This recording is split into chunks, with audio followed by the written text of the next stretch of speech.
मित्रांनो नमस्कार.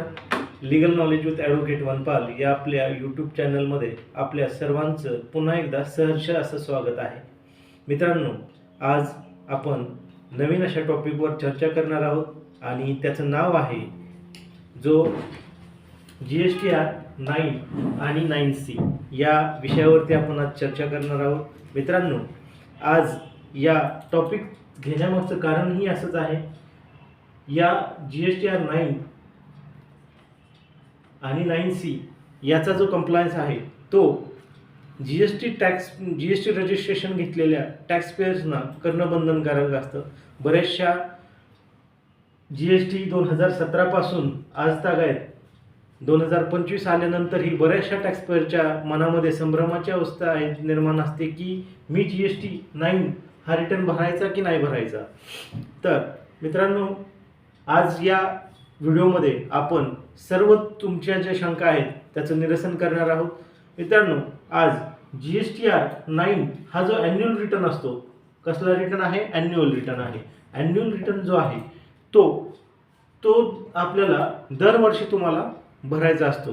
परंतु ज्यांचा टर्नओव्हर हा सेल्स टर्नओव्हर 2 करोडपेक्षा कमी आहे अशा लोकांनी हा GSTR 9 किंवा 9C भरण्याची गरज नाही आहे.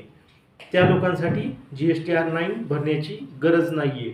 परंतु ज्यांचा टर्नओव्हर 2 करोडपेक्षा जास्त आहे अशा लोकांनी ॲन्युअल टर्नओव्हर काय आपला एक्सिडिंग काय करतोय 2 करोड ते 5 CR पर्यंत आहे, 5 CR पर्यंत आहे. अशा लोकांनी GSTR 9 हा रिटर्न्स तुम्हाला कंपल्सरी भरायचा आहे.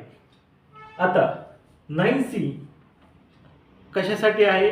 तर ज्यांचा टर्नओव्हर, आता आपण बघितलं मगाशी की 2 ते 5 करोडमध्ये 9 भरायचं आहे. जर ज्यांचा टर्नओव्हर 5 करोडपेक्षा जास्त आहे अशा लोकांनी 9C हा पर्याय अवलंबायचा आहे. यामध्ये या 9 आणि 9C यांच्या ड्यू डेट्स या आहेत त्या दोन्हींच्या सिमिलरच आहेत. येत्या महिन्यातील 31 डिसेंबर ही शेवटची ड्यू डेट राहणार आहे. 31 डिसेंबर 2025 ही ड्यू डेट राहणार आहे.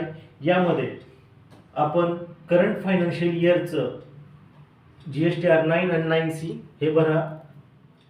यातमध्ये कोणतीही आता सध्या एक्सटेन्शन नाही आहे. मित्रांनो, अशाच व्हिडिओसाठी आपण आमच्या चॅनलला लाईक करा, सबस्क्राईब करा. धन्यवाद.